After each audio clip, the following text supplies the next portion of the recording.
Myself.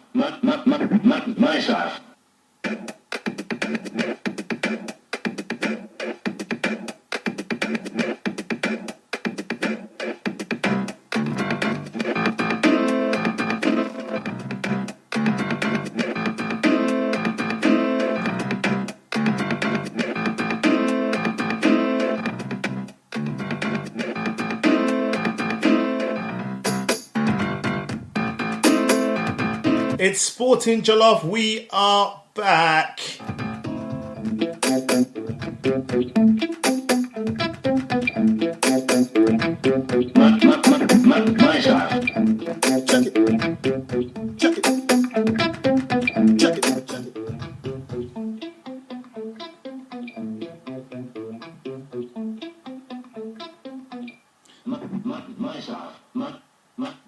Welcome back to Sporting Jollof. Oh my word, we are back. It is amazing to be back here on there once again doing our thing. And obviously tonight with me, I have the one and only FBJ. FBJ, say hello to the people.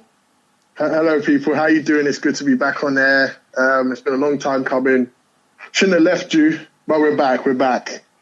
So we're going to get straight back into things, picking up with the Premier League. And boy, oh boy, it's been quite an opening. We've had a lot of activity during the summer in terms of summer transfer signings, you know. And I'm sure we'll come on to Coutinho. Right now, Manchester United sit at the top of the Premier League. 2 games won, 8 goals for, none against. How do you feel about that?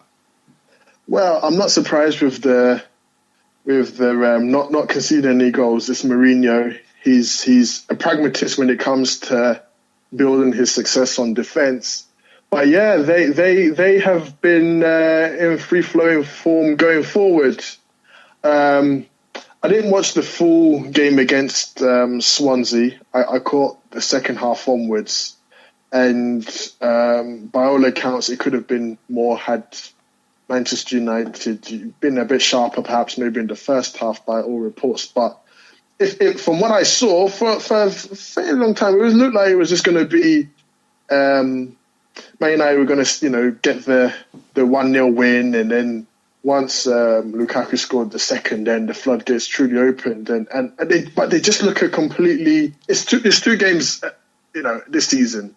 So I know there's a lot of fans, particularly Man U fans, who are a little bit hyped now with Man United and what they're going to do. But if we're just judging by these two performances, and you look at how they've been since Fergie's left, this is probably the best that United have looked for quite some time. So if I was a United fan, I'd be encouraged, because some of the football that they were being treated to was quite drab. But there'll be bigger tests. But the thing that Man United have in their favour is that certainly until October, their fixture list, they're playing teams that is quite favourable there. I don't believe they're facing any of the big hitters, so to speak, until October, which I believe would be Liverpool.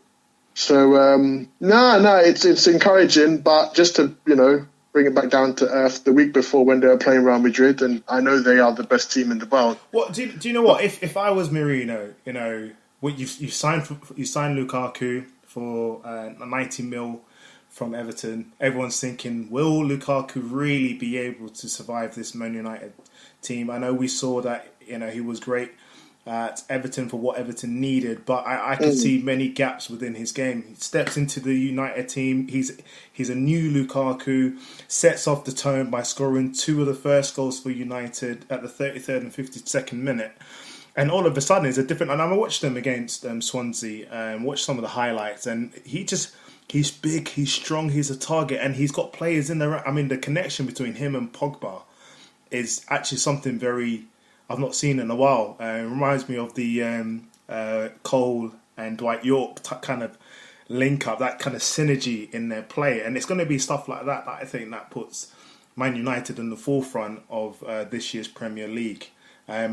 Martial got on the score sheet. Pogba got on the score sheet. I mean, really, they're a firing power at this point in time. Hopefully, we're not going to get too excited. And then the following week against Swansea, They beat West Ham 4-0, and then the following week against Swansea, Lukaku gets on the score sheet again, Pogba gets on the score sheet again, Martial gets on the score sheet again.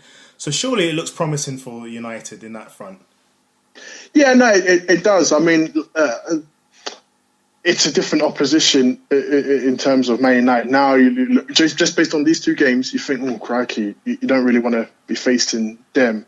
But as I alluded to, they did face Real Madrid in the Super Cup, and that was really a statement of where, I guess, Man United are in the bigger picture, because ultimately, a club of their size, that's where they want to be measured against, and that's still the measuring stick. So even though they lost that, certainly so far in the Premier League, they've looked good.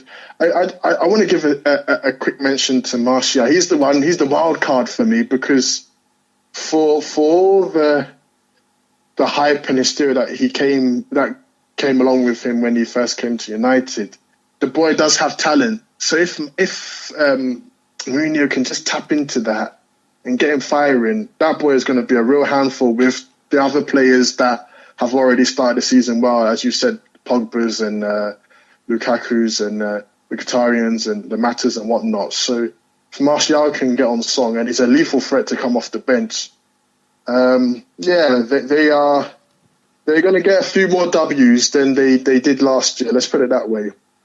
Yeah, you're entirely right. I mean, we move on to Arsenal. I mean, the first game of the season, Friday of August, Premiership opens up, and they did not expect the fight that they had against Leicester City. I mean, a 4-3 result and a great opening game for what the Premier League will hold this year. I personally think that it's going to be of a more attacking type of football, fancying the money's worth compared to previous years, as more clubs go for a out-and-out attack type of strategy. So 4-3 on the opening day, 7 goals in it, and Leicester City were unfortunate to not get away with the draw. Very. I think because this is a game I watched when it first happened, and I was quite surprised going into it. I thought Arsenal would win. I just felt, even though Leicester they hit some form the back end of last season once managerial change, but I just felt Arsenal at home, they won some crazy run the back end of last season, FA Cup win, and just the sheer pressure that's on Wenger and the players to do something this season. You mean the Save Wenger Cup? Yeah. To do something serious. I couldn't see Leicester putting up a fight like that, what they did, and I'd even go one further and say, actually, I think Leicester were very unlucky not to come away with all 3 points. Right. That was a bit disappointing for them. But no, fair play to Arsenal. Chips were down, they came back and got the win. It doesn't matter how you play. People only remember about what was the end result, particularly when it comes to the league. If they do something meaningful this season, they won't. No one's going to remember. Yeah, but they came close to losing to Leicester at the beginning of the season. It's 3 points. So, fair play to them. And I do think there's some merit in what you're saying, in the fact that we probably could have a very expansive season in the Premier League where it's all out attack and not too much defending going on. I think that's an interesting point you made there. Question is, will it make a difference in the England national first team? I don't know about the. No, listen, we won't even go into that. I'm just going. We won't go into that. But do you know what? A game which was quite entertaining, but for those who are Liverpool Merseyside Red fans, the 3-3 against Watford, and what stood out to be a bit of a cliffhanger, cliff edge type of game, with Liverpool scoring their equaliser after Okaka scores his first goal after 8 minutes. I mean, again, it's been highlighted, Liverpool's woeful defending could cost them a good season already. It's I've kind of calmed down since then.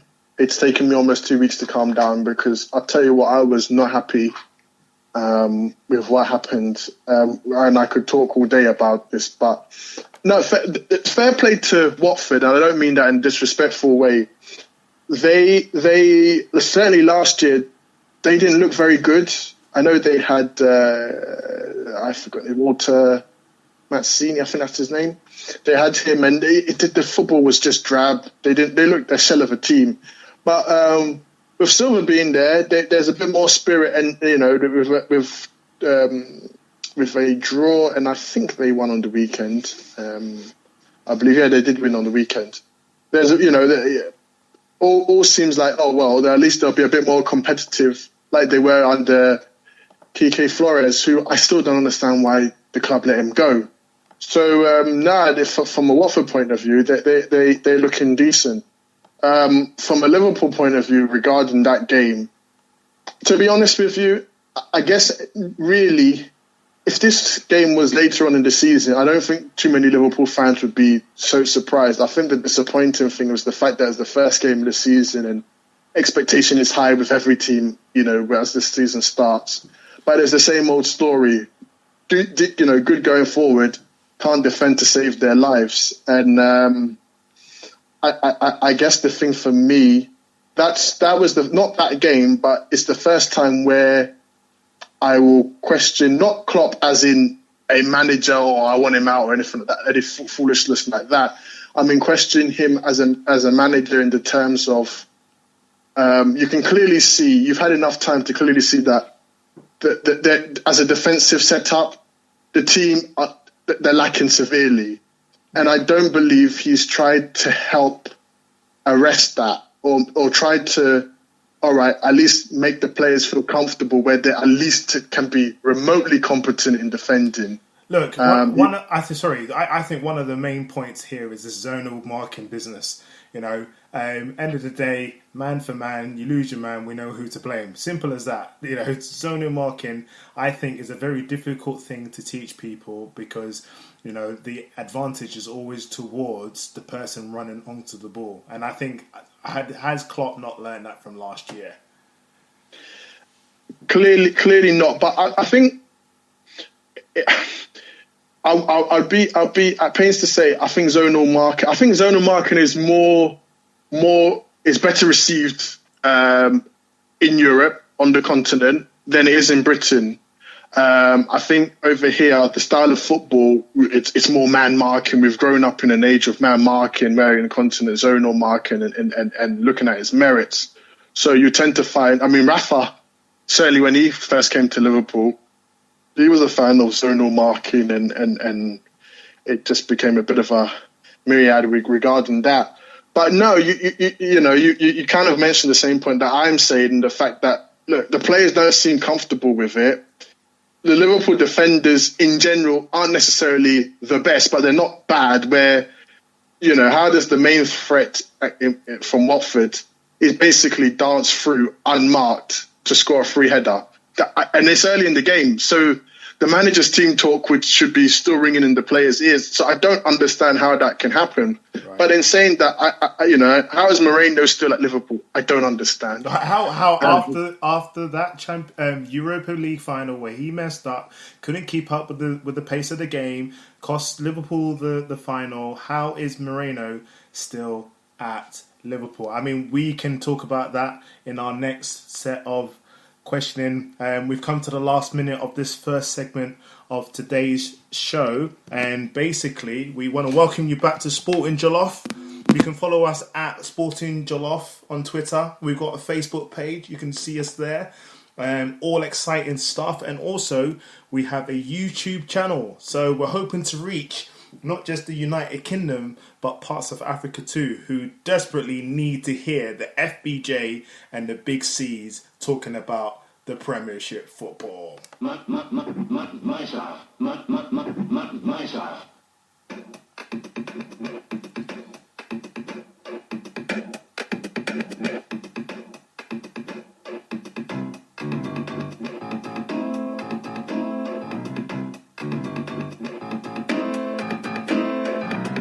Don't go nowhere. We'll be back after this segment. Get yourself a brew, a cup of tea, one sugar, plenty of milk, ready to go.